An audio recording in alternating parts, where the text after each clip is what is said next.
I'm not going to stroll around. I'm going to stand right here and hold on to this plinth for dear life. So, can you all hear me okay? All right, great. Hi. Last day, hope you guys are all ready to go snowboarding. Is everyone excited? Or skiing, sorry. They don't allow snowboarders on this mountain, which I take personal offense to. Has everyone, hey, can I just see a show of hands for people who have heard of STAT, my company here? Okay, not bad, right? So I'm not going to spend too much time on it then. I will do a quick little introduction though about who I am. So Rob, founder and CEO of STAT, I built the original code base. I don't get to write code anymore because there are better programmers than me. In fact, they wish I didn't write code. What we do at STAT is we help some of the world's coolest brands and enterprises measure everything that's happening on the SERP. So our proposition is to be able to track everything. Don't just track a few things, track it all, and be amazing by being able to turn over that data every single day. What was alluded to was that people often ask me, well, why don't you do this, this, and this? And I kind of joke and say, you know, like I want to be like a nice Italian restaurant of a software company. I want to make like the world's best meatballs and just do that, and do that really, really, really well. Our meatballs happen to be the SERPs.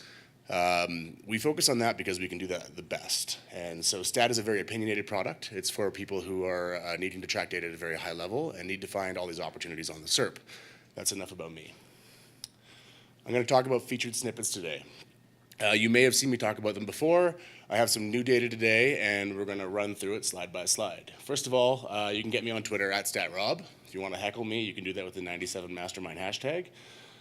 Don't do it in person. Don't throw shoes at me. Getstat.com/mastermind, write that URL down. Everything I'm talking about today is available at that URL in much more depth. I can only fit so much into 25 minutes, even though I speak very fast. So you can find a lot more depth of information at that URL if you're curious, including the slide deck. So at STAT, we love to do research. We turn over some 5.7 million search queries every single day, and we turn that data over on a 24-hour cycle. So we're querying Google at a rate of like 150 times a second usually. Don't ask. It's fun. But that data allows us to do a lot of interesting in-depth analysis of what's happening there. And sometimes we get these opportunities to aggregate up metadata and do industry-wide research. We've done a lot of that with featured snippets.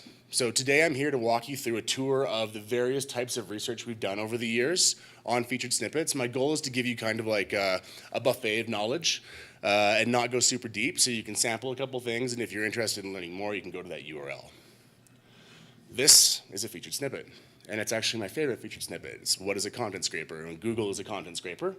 Google is scraping content and putting it in this box at the top of the SERP, and they're calling that a featured snippet. So they cite the source. There's this big block of text here, and that is like the most authoritative position on the SERP with the highest visibility.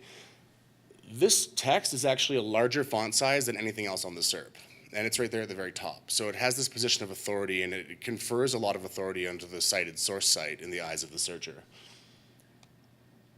Now, the research that we based our data on is 1 million keyword set. It's a static keyword set of 1 million high CPC, high cost per click queries, desktop and mobile device. United States English is where we have sampled it from, google.com, so we're very consistent in our method of always going back and sampling in the exact same fashion. So even though we query the data over the course of several years, the method of querying it remains the same so that you can draw comparisons and time series analysis in that data set. This first chart shows how often we saw a featured snippet. So we have 4 data runs here: January 2016, July 2016, April 2017, and November 2017. Back in January, we saw 9% out of our 1 million keywords had featured snippets on it. And we were like really excited about this opportunity even back then. Now it's 31%, which is nuts. It's just like growing and growing and growing and growing. In fact, if you guys don't already, you should follow the Search Liaison Twitter account. It's Danny Sullivan's new thing, twitter.com/Search Liaison. And he just wrote this really cool article about featured snippets. And one of the things he says is that it's going to get even bigger. Like they're all in on it. So 31% now, or as of November, it's already bigger than it was in November, and it's not slowing down.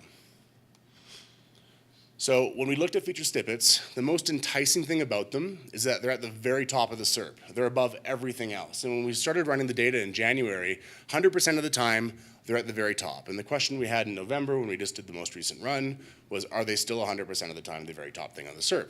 No, they're not. 96% of the time now, they are the first result on the SERP. So still the majority of times, they are the #1 thing you see there. However, 4% of the time, they're displaced by other things.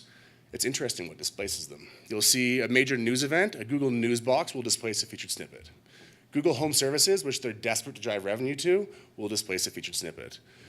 Google Shopping, for certain short tail e-commerce keywords that are like high indication of intent to convert, Google Shopping boxes will displace a featured snippet. But in all other cases, they're still the very top of the SERP, so it's still a great opportunity for like the #1 most premier, most visible space on the SERP that you can get. I just said that. I have a habit of doing this, by the way, so I'll say something and then the slide will have it afterwards. Get used to it. It's a bad habit.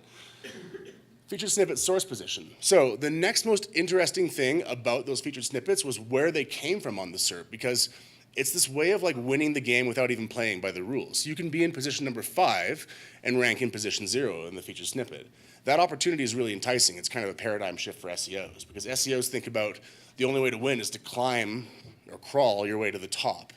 And with featured snippets, you could be in position number 5 and still be at the very top. So that was really exciting, and we wanted to see if that has changed at all over the years. So this chart shows us the January 2016 run and the November 2017 run. The blue is January, the November is that orangey red color. And you'll see that everything is kind of shifted over by 1. You might think this is good news, because you might think, well, this means that the bar for getting into the featured snippet is even lower. I can be even lower on the SERP and still get in position 0. Not true. What has brought this shift about is the emergence of PAA boxes being consistently paired with snippets. So as of November, when we see snippets like 60% of the time, we also see a PAA box right next to it. There, I did it again. Spoke about it before the slide came up.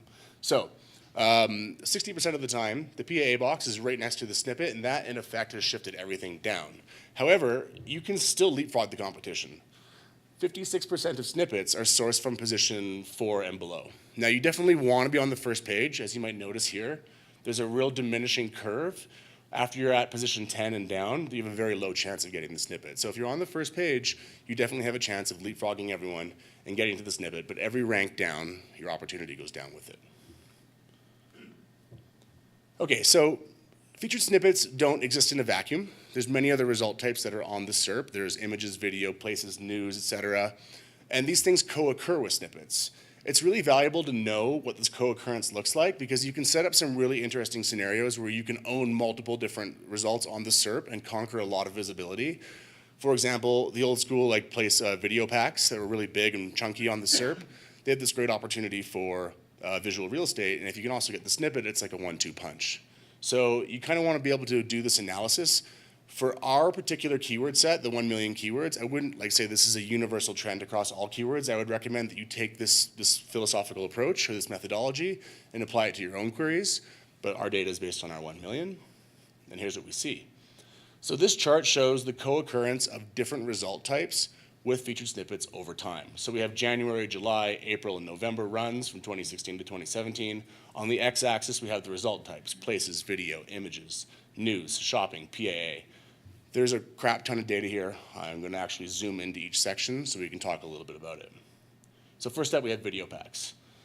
January 2016, 14% of the time we saw a snippet, we also saw a video pack.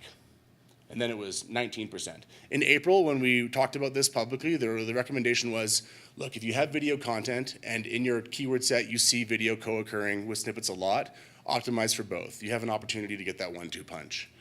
That changed now in November. What we saw was this drastic decline in the occurrence of video packs with snippets. It went down to 2%.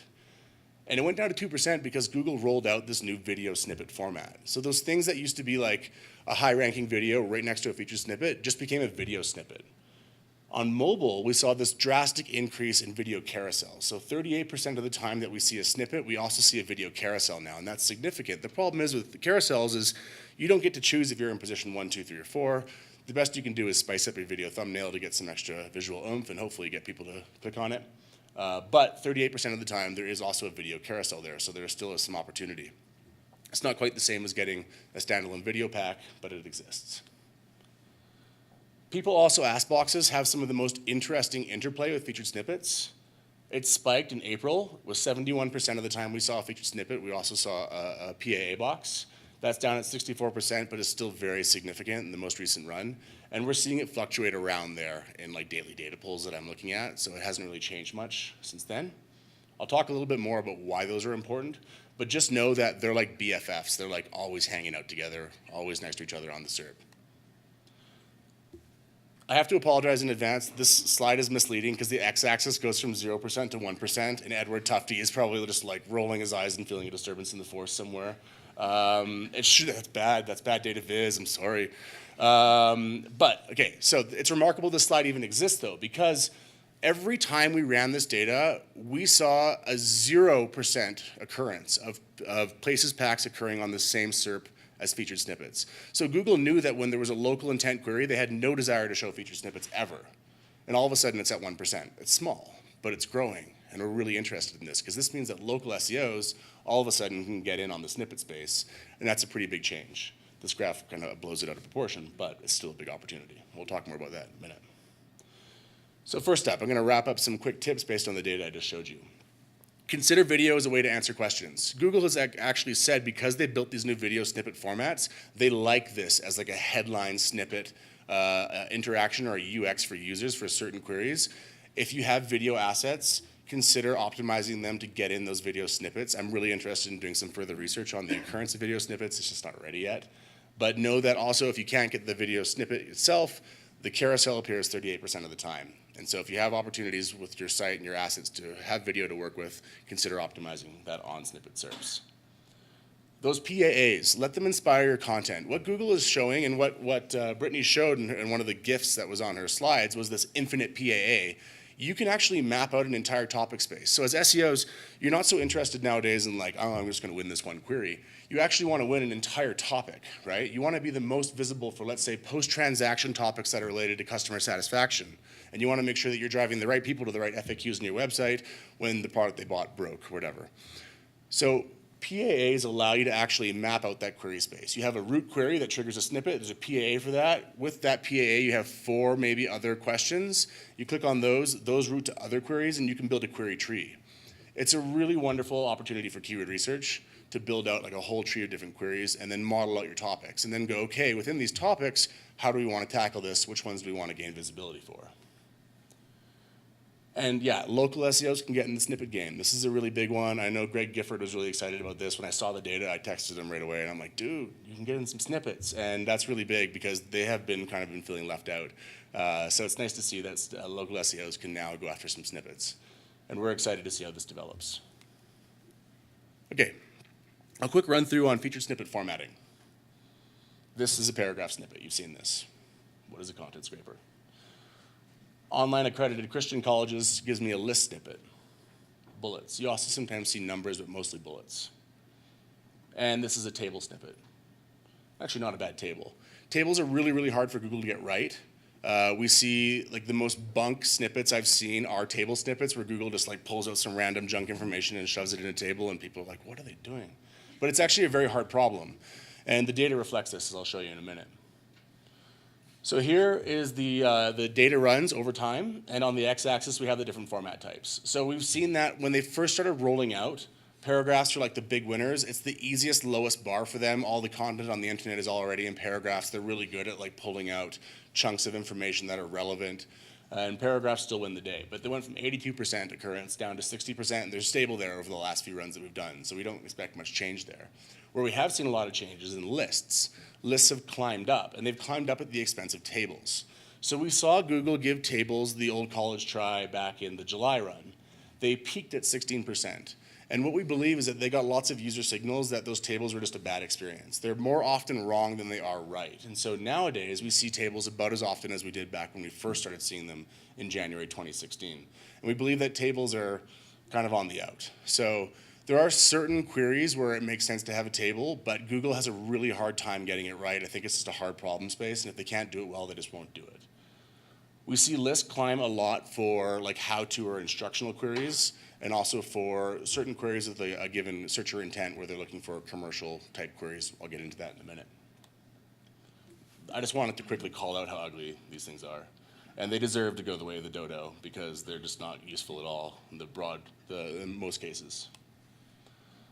All right, snippet format and searcher intent. So last year, I spoke a lot about searcher intent. And if you went to MozCon or anything like that, I spoke entirely about searcher intent. The idea being that It's more important for me to know what somebody wants than who they are. I mean, yeah, I want to know who they are. That data is really easily available nowadays. Demographic research has been around for a long time, pre-internet, and there's easy access to good quality demographic data.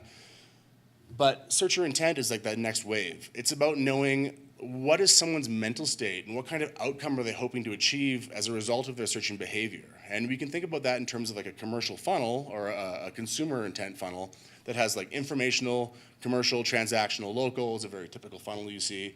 But the point is you want to be able to segment your queries into searcher intent and say, these queries mean that this person is trying to achieve this thing because their intent is this. And these queries mean that this person is trying to achieve that thing because their intent is that. That information allows you to get from point A to point B and giving the searcher what they want very quickly. And as I say, it's the new demographics. So we're interested in knowing the intent in order to understand how we should format our snippets, because Google pays attention to intent. And if you follow the Think with Google research, you've seen them talk about micro moments. That's all intent stuff, right? So Google's already on the forefront of this research, and they're already looking at how people with certain intents are responding to certain elements on the SERP, and they're adjusting those SERPs to suit their research. So for example, on our research, we saw that when people use the word compare, 41% of the time, there's going to be a video on that SERP. Google knows that when people use the word compare, they have an intent to, well, compare things. And video is a very good user experience for them, right? So we tend to want to piggyback on that knowledge. By paying attention to the research that Google has, by looking at the features that are on the SERP, we can decide how to structure our content and what kind of SERP features we want to go after. Now today I'm speaking specifically about snippets and not video, so the graphs I'm going to show you are all about snippet format. So informational queries, things like the queries that use the word does, is, are, how do I get more protein in my diet, what is, I don't know, you get the idea, right? I'm going to still say that one example. These are really simple queries to address with paragraphs because it's like very straight up answers. It's usually factual or at least like authoritative knowledge type queries. There are two different types. There's like instructional, like how do I wax my car versus like how far away is the moon. So there's instructional versus factual, which we'll get into in a minute. But most often when we see informational queries, we see paragraphs. So I would recommend that if you're taking your query set and you're segmenting that into these are informational, these are commercial, these are transactional, look at the format of the snippets in that space and go with that. Like don't fight against that current. If Google is already showing you based on the data that the most common snippet format is paragraphs, do paragraphs. Why would you do tables unless the data is telling you otherwise? Commercial queries. Things that use the words like best, review, comparison, good. At this point, searchers are looking for a particular product or a service, but they're having a hard time deciding which one. And they're trying to differentiate between multiple options that are available in the marketplace. So informational is more about getting to understand a whole problem area and what are my options available to me. Commercial is about narrowing it down on the basis of specific consumer criteria I have. If I'm looking for a blender, my criteria might be that I have small kids and I need a quiet blender, right? So I'm going to do comparisons of blender volumes or like comparisons of most quiet blenders. Those are going to be commercial queries. Here's where we see lists make their biggest appearance because lists provide a very good UX of being able to compare multiple data points right on that snippet. We also see tables do their number one showing here at 17%. It's the highest amount of tables we see.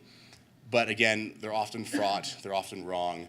There are good table experiences when Google gets it right, where you can measure like or you can compare reviews, price, delivery options all in one grid. That's a very good experience, but they're diminishingly rare.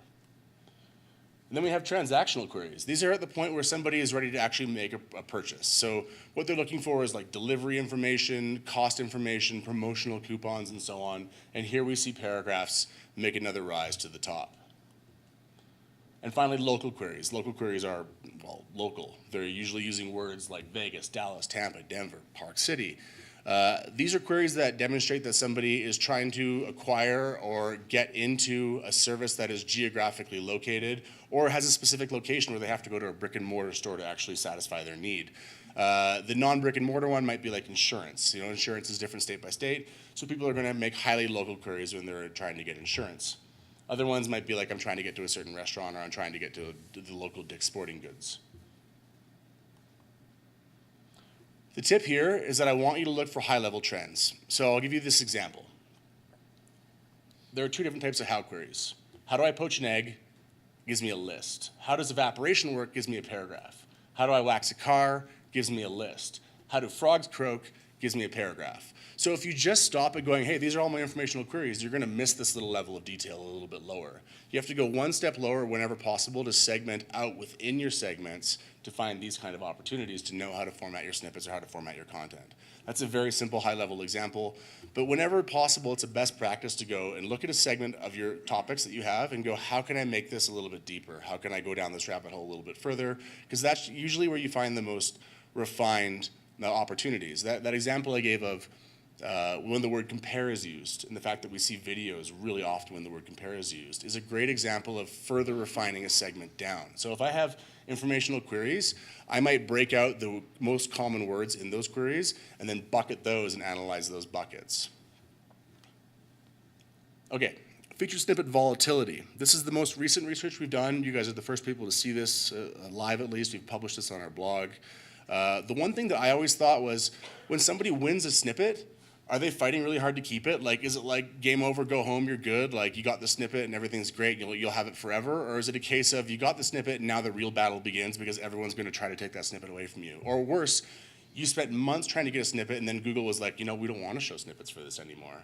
We wanted to shine some light on that data so people understood the long-term value of featured snippets and not just the short-term value. So the research we did was in April 2017. We took our 1 million keywords and we ran them. We found that 232,000 of those actually returned a featured snippet, right? So 232,000 returned a snippet, and we took those 232,000 and we queried them every single day for 19 more days. So in total, we have 232,000 queries that we have 20 days of data on. We measured the rate of appearance and the level of volatility. Appearance is very simple. Did it appear every single day, right? That's simple. Volatility is a little bit different.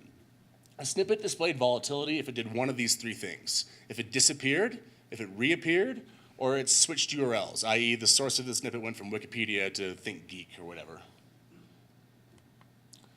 I'll just quickly refine one thing here. So what we did with this to give volatility a score is every time one of these events happened, we had a score of 1. So we add them all up, and over the 20-day period, you get a volatility score of 60 or whatever if 3 things happened every single day.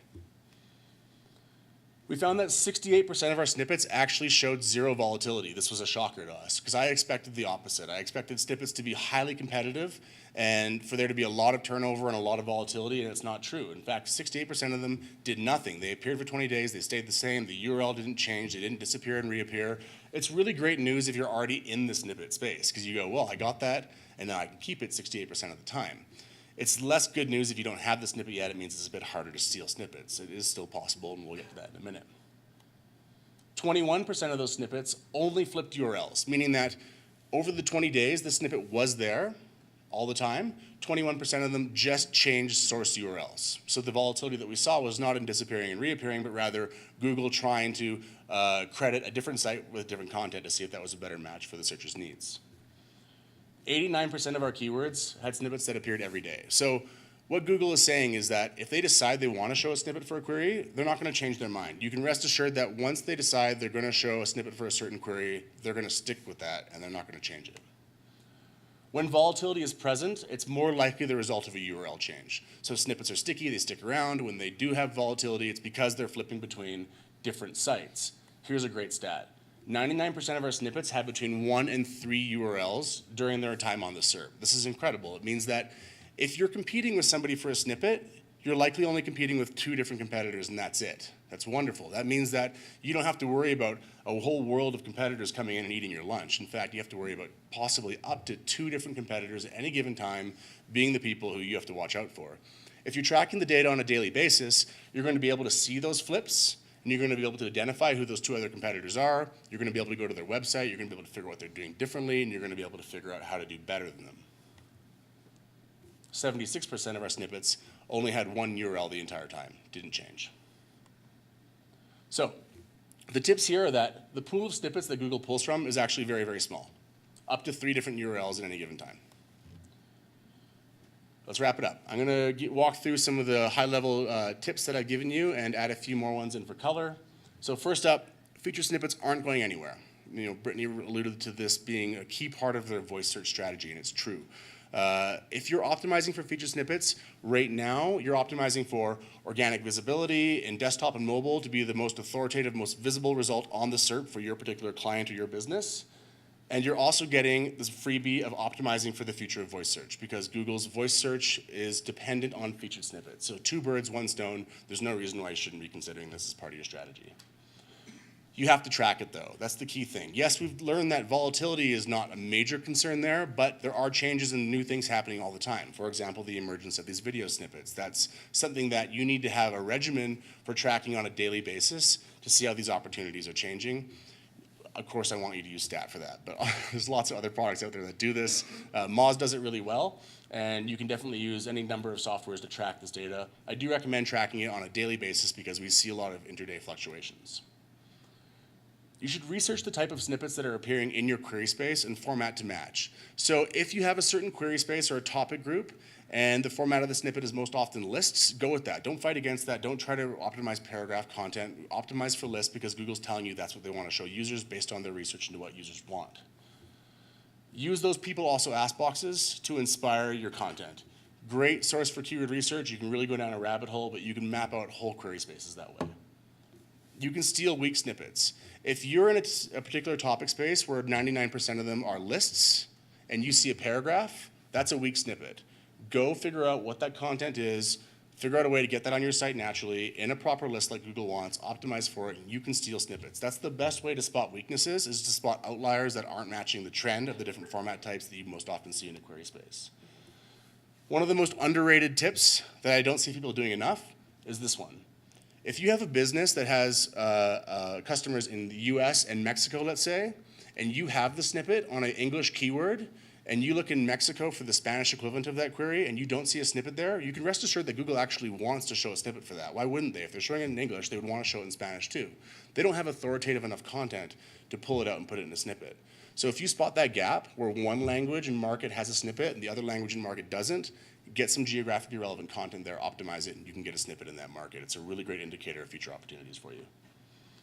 You can smoke out your competitors if you're tracking on a daily basis. Look for those 2 competitors that you might be with, stay on top of what's happening with their content, figure out what they're doing right, and try to do it better. And if you're feeling adventurous, you can definitely determine the volatility of the snippets in your space. Across our 1 million keywords, we didn't see a lot of variation. I do believe that that's different based on industries and topics. So if you go to that URL, the getstat.com/mastermind, the whole methodology for volatility research is laid out there for you. It's actually quite simple. And that's it. There's my snippet. It's gone now. Boo.